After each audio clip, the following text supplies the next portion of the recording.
Hello, everyone. It's Mrs. Curran from the library. Just wanted to highlight a few books that have been very popular in the Soraa app and also very popular in the Burncode High School Library. Just to show you how to get into the Soraa app in your account, first thing you would like to do is to open up your Clever account, sign in with your school email and your school password, and the app is built right in.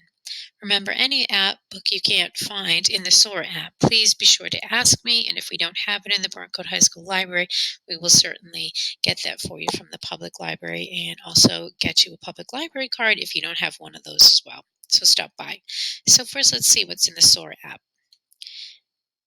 To access the Soar app, the first thing you need to do is to register which school or which school system you're with. When it first comes up, it will say the MLS Commonwealth eBook Collection, which actually is a collaborative of schools where we all provide close to 10,000 ebooks and audiobooks for you to choose from. So you want to click on that. And since there are several schools in the collaborative, you want to scroll all the way down to Worcester Public Schools, and that will connect with your school email account and your school password and allow you access to this because this is a paid service. It is not free, and we hope you enjoy it. So when I open up my Sora account, you can see the books that I have here on my shelf. I just recently finished this ebook, The Underground Railroad by Colson Whitehead. It was excellent. It's won so many awards, Pulitzer Prize, so many more. I really enjoyed it, and it's about a slave named Cora who is part of the Underground Railroad and all of the atrocities and all of the places that she was sent to along the way to freedom. So it's an excellent book. I highly recommend it. So once it's open, as I said, this was an ebook for me. From here, on the three dashes on the right-hand side, you can search particular words or sections. You can jump to chapters, which is nice to do, good feature. You can also bookmark here at any time to hold your place so you immediately get back to where you left off if you have to stop. You can adjust the reading settings. So, for example, if you wanted to change the font or the text here and the background for your eyes, you can change any of these settings. I particularly like the bright publisher default. That's fine with me. Paperback version changes it a little bit. You can also customize it if you'd like to, and there are many more options for you to do. Even change the line spacing, whatever is easier for your eyes. So right here in this three dashes, you have many things that you can do. I think I'm all set with those, so I'm just going to close that out. So this is the version where you have a book, as if you had the paper-bound book in your hand or the hardcover book in your hand. You have two pages in one. If you want to change that view, you certainly can. And right here at the top, you can make it a single version. If you click on a page, all of the menu items will go away so that you can read as much as you want to.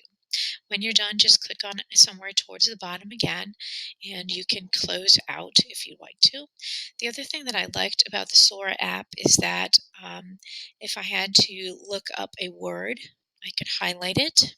So I could click on it and bring up a dictionary if I'd like to. I can also highlight words and go back to highlight any pieces of the book that I like and make some notes about it too. So it's very, very helpful when you're reading. Has the built-in dictionary. You can close out here. Let me go back to my home page. Second book that I had, notice here, this will denote that it's an audio version, so you can listen to it.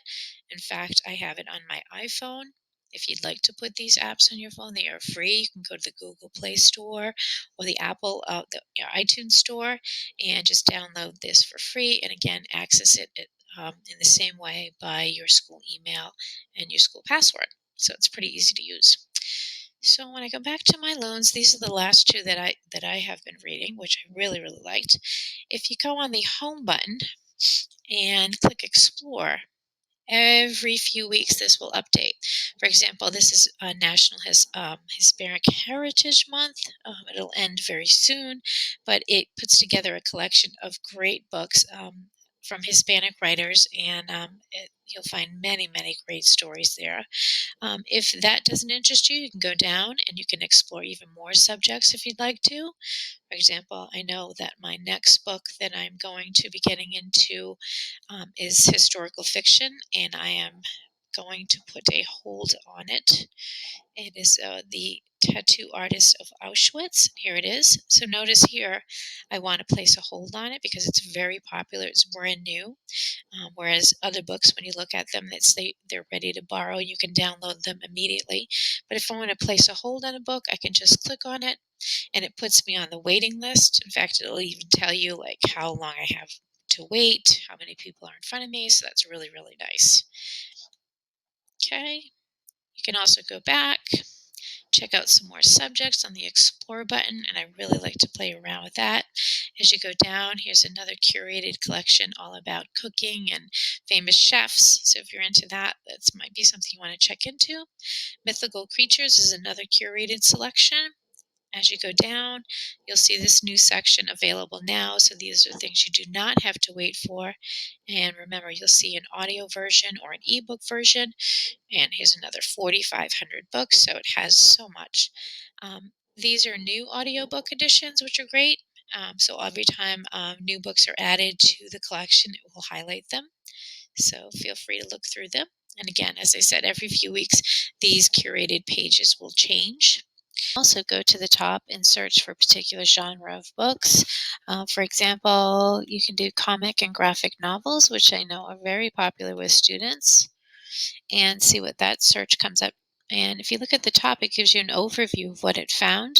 So for graphic and comic books, there's 154, and it breaks it down also by subcategory. So as you scroll through, you can either place a hold or borrow immediately. You can also just look at the book and read a sample to see if you like it. So that's nice to just check it out, check out a few pages, read the summary before you actually borrow it. A lot of classic books like The Handmaid's Tale have been turned into graphic novels, so you might enjoy reading those. And scroll through, feel free to open them up. You can even create your own specialized list that you would like to get to, in the future. So you can go back to your list. So there's so much to choose from. When you go all the way up to the top, you can adjust your preferences. For example, you can say you want to look at everything, or maybe you only want books that are available right now and you don't want to wait, so you can adjust that. You can sort by most popular books if you want to. I tend to look at everything because I want to see what's available to me. When it comes to formats, you can look for both audiobooks and ebooks, which I do. It depends on what I'm looking for at the time. So I like that option. Or maybe you just want audiobooks so you can listen with your headphones on your phone. That's fine too. You can filter that. As far as audience goes, I do filter books by young adult and general adult. I do not pick on the juvenile category, but you can if you need to. Okay, and so as far as compatibility goes, you can also not only put this on your phone, but you can also put this on a Kindle if you'd like to. Depends on what you'd like to read on. And then just apply your settings. On the home page, you also have some settings up here on the right-hand side. And this is telling me that I am looking through the MLS Commonwealth Collection that Barncode House is part of. If you have a public library card, you can actually add that. So instead of getting the 10,000 books and ebooks that we provide for you, the more library cards you have access to as you add them, that increases your odds of you finding different books and increases your selection. So I have Boston Public Library. They have an e-card. If you'd like one, please come see me and I can show you how to get one for free and borrow from them. And CW Mars is just the Worcester Public Library. And if you have a library card, we can add that right here. And then again, as we said, that will give you even more options to choose from. You can change your hold settings so that you're updated right away, or your holds are automatically downloaded, which I tend to do. You can also do download settings. So if you don't want to use any of your data, you can adjust those. So you can say only manually download books, or you can say as soon as it goes to Wi-Fi, the book will be downloaded. That's up to you. So you can adjust those download settings so you don't take up too much data. Um, Language, this is just for searching purposes and for reading the page. It doesn't mean that the book is necessarily in that language. I'll show you how to get that. But instruction-wise and searching-wise, you can change the Soraa app page itself to the language that suits you best. And then you can just sign out of your account here. But if you do want to search for particular language books, there's English, obviously, Spanish, and Portuguese. So far, that's all they provide. But there are many, many choices. So I hope you like that. If you have any book suggestions, please let me know, and we will try to get them for you. So please check out the app, and I think you'll enjoy it.